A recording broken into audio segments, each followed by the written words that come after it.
Subscribe کریں ہمارے channel کو اور بیل آئیکن کو کلک کریں تاکہ ہماری ہر نئی آنے والی ویڈیو آپ تک بآسانی پہنچ سکے۔ بسم اللہ الرحمن الرحیم۔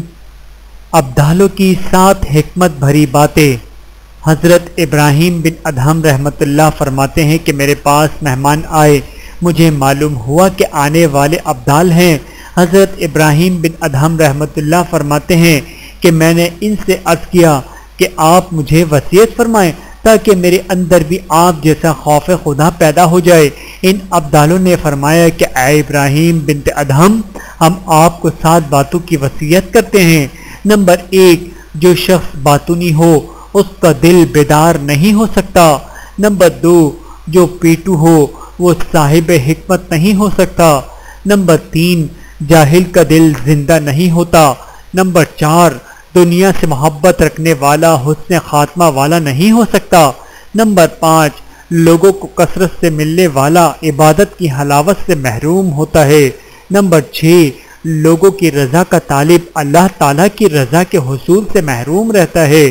نمبر 7، ظالم سے صحبت رکھنے والا دین پر سیدھا چلنے والا نہیں ہو سکتا۔ بحوالہ تذکرۃ الواعظین۔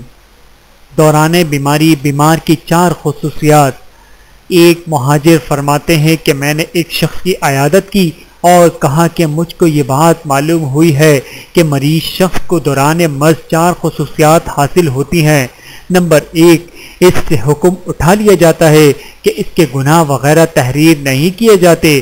نمبر 2، وہ شخص صحت مند ہونے کے زمانے میں جو اعمال کیا کرتا تھا ان کا تمام اجر و ثواب بدستور اس شخص کو حاصل ہوتا رہے گا۔ نمبر 3، ہر قسم کے گناہ اس کے بدن کے تمام اعضاء سے علیحدہ کر کے معاف کر دیے جاتے ہیں۔ نمبر 4، اگر اس کا اس مرض میں انتقال ہو گیا تو ایسا شخص گناہوں سے پاک صاف ہو کر مرے گا، اور اگر زندہ رہا تو گناہوں سے معافی حاصل کر کے زندہ رہے گا۔ ویڈیو دیکھنے کا بہت شکریہ۔ مزید ویڈیوز دیکھنے کے لیے ہمارے چینل کو سبسکرائب کریں۔ اگر ویڈیو پسند آئے تو لائک کریں۔ اچھی بات کو دوسروں تک پہنچانا صدقہ جاریہ ہے۔ جزاکم اللہ خیرا کثیرا۔ اپنا اور اپنے پیاروں کا بہت زیادہ خیال رکھیے گا اور مجھے دعاؤں میں یاد رکھیے گا۔ Take care. اللہ حافظ۔